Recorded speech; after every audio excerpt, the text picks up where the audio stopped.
One of my favourite things about HeroQuest is just how fluid it is. The vagueness of the lore, I think, is brilliant for the fact that nothing's set in stone. It just gives you enough to work with and build on. As a Zargon player, Morcar player, DM, GM, whatever you want to call yourself, it gives you that sandbox to work with that's well structured with regards to mechanics and gameplay, and the rest is up to you and your imagination and the imagination of the players around the table as well. You could have Space Marines in it, Lizard Men, go for it. You could have anything you want in there, and that's one of the best parts about it, is you can literally play it how you want to play it and make it what you want to make it. I've seen some amazing kit bashes, homebrew rules, homemade stack cards, homemade quest maps, you name it.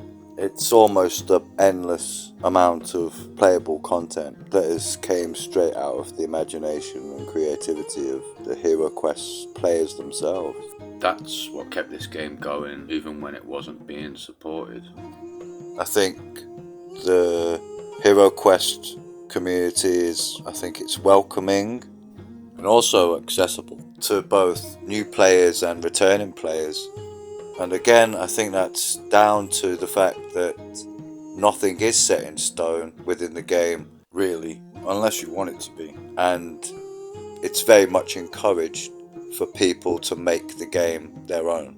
And therefore, the community is less, for lack of a better word, gatekeepery. For example, I've painted orcs that are various colours. Green orcs are fine, but you can have whatever colour orcs you want. Blue orcs, red orcs. I painted a few red orcs. I like the look of them actually, and I painted a few that were kind of like the Lord of the Rings ORCS, which also look pretty cool. So they don't always have to be green, or maybe they do. It's up to you. It's very much a Warhammer thing. I know HeroQuest has its roots in Warhammer, but at the same time it's evolved over time into very much its own thing, which is great because then it opens up a world of endless possibilities. I mean, even in our world, there's some crazy things out there that are unexplained. Now turn that up to 11, add magic, and there you have it, the world of HeroQuest in all its vague and mysterious glory. Which leads me on to the world itself.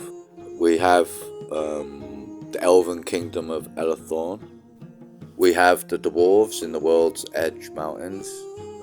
We know that they've also recently had large majority of their number kicked out. It could even be their entire population, possibly replaced by orcs, goblins and the like, who've now moved into the dwarven holds there, which they've no doubt orcified in some kind of crude and vulgar way.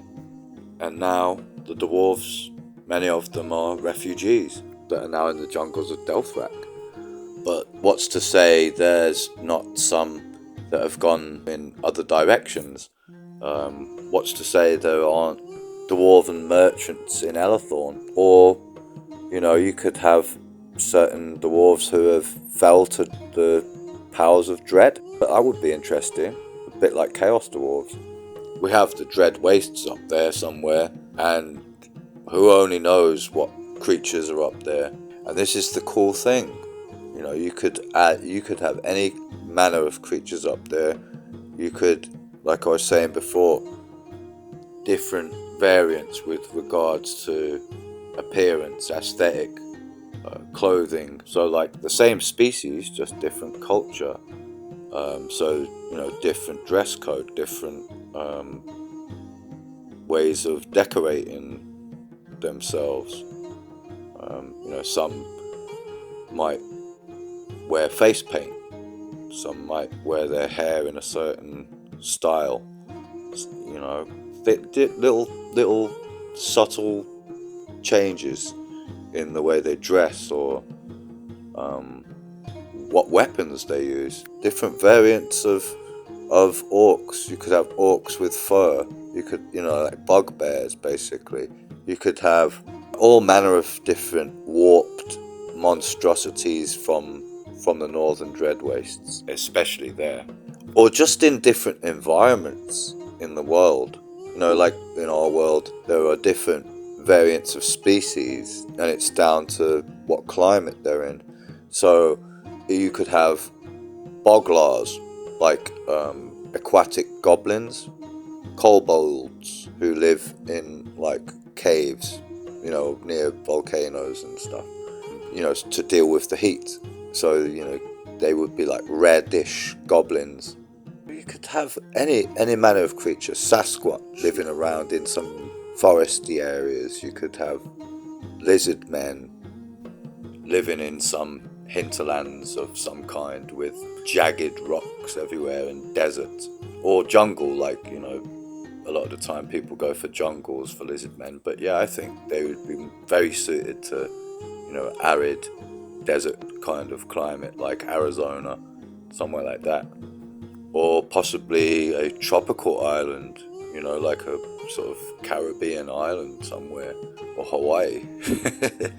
Or sunning themselves. Lizards like to sun themselves, don't they? So I could imagine that. And that's the key, is imagination. If you can imagine it in the HeroQuest world, then it fits in the HeroQuest world. Even some Warhammer 40k stuff I've seen that aesthetically fits perfectly in the HeroQuest world. Like Tyranids, Gene Stealers.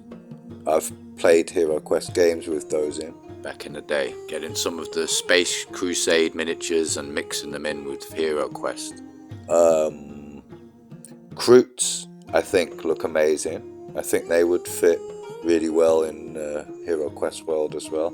And the world is so vague and can be as vast as you like. There can be all kinds of magical factors, portals to other realms, and wherever your imagination goes, where all of these different ideas can all work. The world is that big and magical and amazing and fantastical. That's the idea of it, fantasy. We have a whole bunch of different areas that have been vaguely mapped out or described, at least. We don't have a world map, much like a lot of other fantasy settings, which I think is good. We can then either use existing maps or we can make our own. The world itself is a blank slate almost, and I think that it wouldn't hurt at all if we get a few more vague maps here and there, very much in the same vein as the Wandering Monk. A few more descriptions here and there. We can puzzle together, stitch together our own little homebrew worlds, if we see fit, where we could have our own little maps and things like that. So yeah, I'm thinking of drawing a map myself. It's tempting to just use the old Warhammer world as a template, but it's so similar to our own world that I think something different would be more unique looking and just look a lot more like a fantasy world. But I think as HeroQuest gets more and more expansions, I see it diverging slightly from its roots in the Warhammer world, which I think it should do. Now that, it's not part of the same IP anymore, it does need to really have its own identity, I think.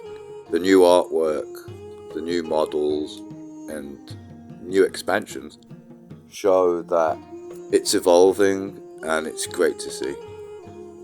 One of the great things with Avalon Hill is the fact that they do seem to have an ear to what the fans want as well. So I think where we have such a strong community and such a healthy community, that if we voice our opinions they will be more than willing to listen to our thoughts and criticisms and our overall feedback on the game. Also our needs and wants as, you know, fans. So let's get the petitions going for Wizards of Morcar, Advanced HeroQuest, and also Battle Masters, the remake. Come on, let's do it, guys. But yeah, that's about all time I've got for this video. I can't really think of much else to speak on, so I'm gonna leave it here. But yeah, sound off in the comments. I'm all about going on and on and on and on and on about the best game in the world.